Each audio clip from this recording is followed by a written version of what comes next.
In a tense courtroom, a stern judge was about to deliver his ruling when a little girl shattered the silence with an unexpected interjection. "I'm hungry." The room instantly fell silent. Her mother looked mortified, but what the judge did next stunned everyone and changed the course of the day. Before we dive in, please share where you're tuning in from, and if you enjoy stories like this one, don't forget to subscribe for more narratives. Let's begin. Laura Martinez awoke before dawn, as she did every day. The modest apartment she shared with her 6-year-old daughter, Olivia, was quiet except for the soft hum of Brooklyn's early morning streets, a city that truly never sleeps. Yet Laura hardly slept either. That morning seemed like any other, until a single change. Instead of dashing off to work at the downtown bakery, she now had to stand before a judge over what appeared to be a minor issue that somehow loomed large: a $200 parking ticket. As Laura glanced at Olivia, sound asleep with her cherished stuffed bunny, guilt washed over her. She hadn't meant to park in the wrong spot. She was simply hurrying to pick up life-saving medicine for a recent fever. Now, she and her daughter were caught in a predicament she couldn't afford. "Come on, Liv," she murmured softly, gently brushing Olivia's curls. "We have to go." The Brooklyn courthouse loomed intimidatingly with its lofty ceilings, gray walls, and guards as stern as stone statues. Laura felt small, clutching Olivia's hand tightly as they stepped inside. Rumors swirled about Judge Jonathan Reed, the very man they were about to face. Renowned throughout New York for his unyielding adherence to the law, Laura could scarcely imagine persuading someone like him to be lenient. While they awaited their turn, she silently rehearsed her plea. "Your Honor, I'm a single mother. I only parked for a few minutes. I couldn't afford to miss work." Suddenly, the bailiff's voice broke through her thoughts, calling her case. Swallowing hard, Laura repeated, "Come on, Liv," softly to herself as she and Olivia approached the bench where Judge Reed sat, serious, expressionless, and imposing behind his massive desk. Methodically, he flipped through the paperwork. The sound of his pages turning filled the courtroom like the steady tick of an unseen clock counting down to his verdict. "You parked illegally in a wheelchair-designated spot," Judge Reed declared in his gravelly voice, echoing throughout the room. "Do you deny this?" Laura's knees nearly buckled as she clutched Olivia's tiny hand like a lifeline. "No, Your Honor," she began, but before she could continue, a small voice interrupted the oppressive silence. "Can we get pancakes, please?" The words hung in the air for a split second, then ricocheted off the walls, amplifying the shock. Every eye in the courtroom turned toward them. Laura's pulse raced as her cheeks flushed a deep crimson. Gasps erupted, as if the room had collectively inhaled before a storm, and murmurs began to ripple through the onlookers. The whispers mingled with stifled laughter and wide-eyed disbelief. Who would dare interrupt? Even Judge Reed, Brooklyn's most formidable judicial figure, paused mid-sentence. His pen stopped in its tracks as if time itself had halted. Slowly, he raised his steely gaze from the paperwork to focus on the tiny interloper, Olivia, the 6-year-old daughter barely reaching the podium beside her mother. Laura's heart pounded as she hissed, "Olivia," mortified beyond belief, while crouching to gently grip her daughter's shoulders. "What are you doing?" But Olivia, undeterred, met her mother's gaze with calm resolve. "My tummy's making loud noises," she explained matter-of-factly, pointing at her belly. The murmuring crowd shifted into a blend of suppressed chuckles, disbelief, and amusement. A few audience members exchanged knowing looks, trying to hide their smiles behind their hands. Even the usually stern bailiff's expression softened, a slight twitch at the corner of his mouth betraying his surprise. Judge Reed remained seated, his normally cold eyes now filled with a hint of curiosity, a look no one had ever seen before. Laura's stomach churned with anxiety.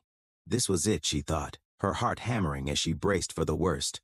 Then, in a move that left the entire courtroom dumbfounded, Judge Reed slowly raised an eyebrow. "Did you just say pancakes?" he inquired, his tone shifting from scolding to genuine curiosity. The room held its breath. No one dared speak. Laura blinked in disbelief at the judge's words, unable to process what she just heard. Beside her, Olivia nodded eagerly. "Yeah, pancakes with syrup, please." This time, the silence didn't last long. A ripple of laughter began to break through. Someone coughed to cover it, followed by a few snickers. Soon, the tension shattered like thin ice. Laura buried her face in her hands. Her cheeks burned as if aflame. She wished she could vanish into the floor. "I'm so sorry, Your Honor," she whispered, her voice nearly drowned out by the laughter. She's just hungry. Judge Reed raised his hand, and the courtroom fell silent once again. Laura's heart pounded as she braced for his wrath, yet there was no anger on his face. Instead, he leaned back in his tall leather chair, his sharp features softening into an expression that blended amusement with contemplation. "Miss Martinez," he began evenly, his voice carrying a faint warmth, "are you telling me you didn't have time for breakfast this morning?" Laura swallowed hard. "No, Your Honor. We were in such a rush to get here." She glanced down at Olivia, who stood proudly with her hands clasped in front of her, as if making the most logical request in the world. Judge Reed returned his gaze to Olivia, who met it without flinching. There was no trace of fear in the little girl's eyes, only the unfiltered trust that a child offers so freely. "What's your name, young lady?" the judge inquired.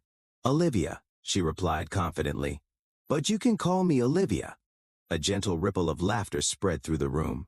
Even Laura, despite her embarrassment, couldn't help but smile at her daughter's fearless candor. "Well, Olivia," the judge said kindly, "I don't believe I've ever had anyone request pancakes in my courtroom before." Olivia tilted her head thoughtfully. "Maybe you should have some too. They make you happy." The audience burst into laughter again, and even Judge Reed allowed the faintest smile to appear at the corner of his mouth. Laura's breath caught in her throat. Had he really smiled? A smile from a judge known as the most unyielding in Brooklyn? That small moment felt like a seismic shift. Shaking his head as if to regain composure, Judge Reed announced, "Let's take a short recess." His voice, though firm, carried an unexpected lightness. The bailiff leaned in, clearly taken aback. "Your Honor, recess," the judge repeated. "I need a moment." The courtroom buzzed with whispers as he stood and exited through a side door, leaving everyone, including Laura, staring after him in astonishment. "Mommy," Olivia whispered, tugging at Laura's sleeve, "is he going to get pancakes for us?" Laura couldn't answer. She was as baffled as everyone else. Yet for the first time since entering that intimidating courtroom, a spark of hope glimmered within her. Returning after the break, Judge Reed leaned forward slightly and addressed Olivia with gentle concern. "Young lady, are you saying you're hungry?" Olivia nodded solemnly. "We didn't have breakfast." Stammering, Laura tried to apologize. "I'm so sorry, Your Honor. We were just in a rush." But before she could continue, the judge raised a hand to silence her.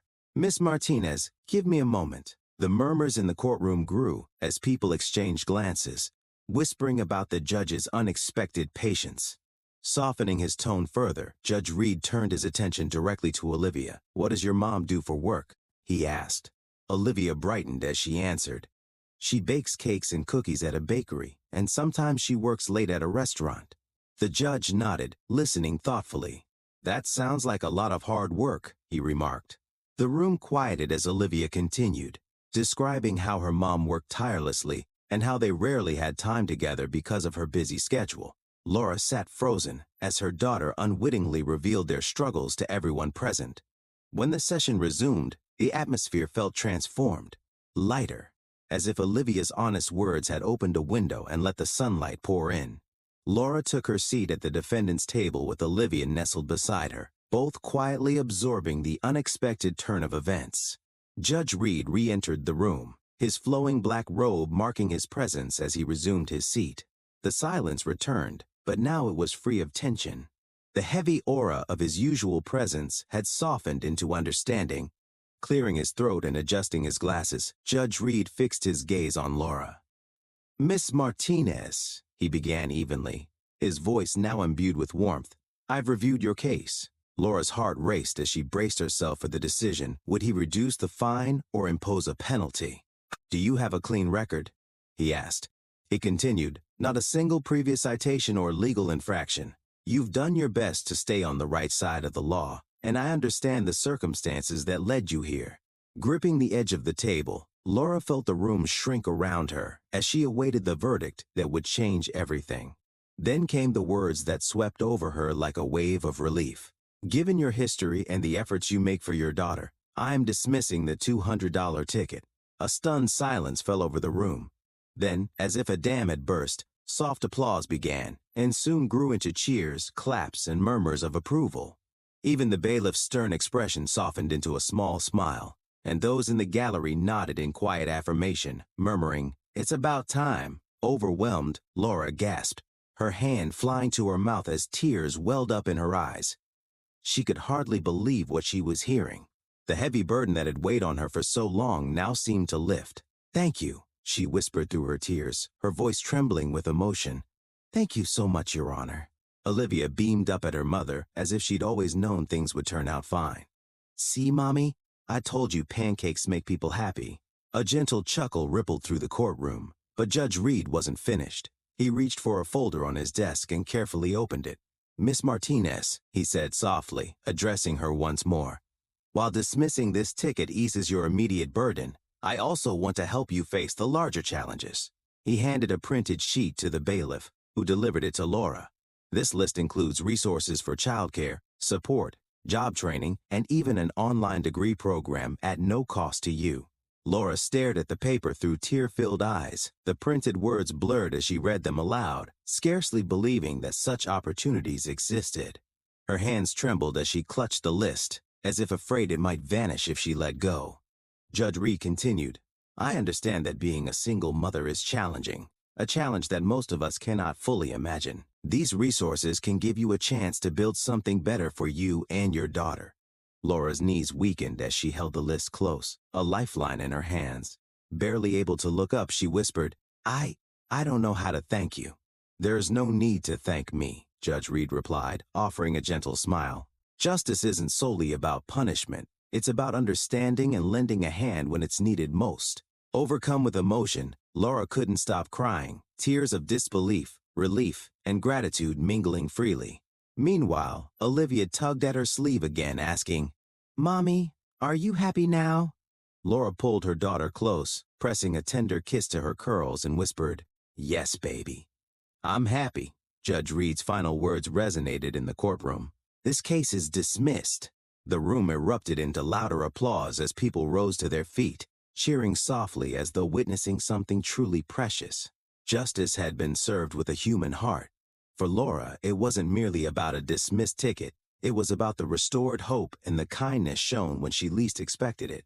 As Laura and Olivia left the courthouse, the list of resources still clutched in her hand, she glanced back at Judge Reed. No longer was he just a stern figure in a black robe. He was someone who saw her struggles and truly cared. "Thank you," she whispered once more, not just for the fine being dropped, but for a second chance at life. She felt a sense of empowerment rather than defeat. With Olivia's small hand tucked firmly in hers, she understood something profound. Kindness and hope could be found even in the most unexpected places if one was willing to see them.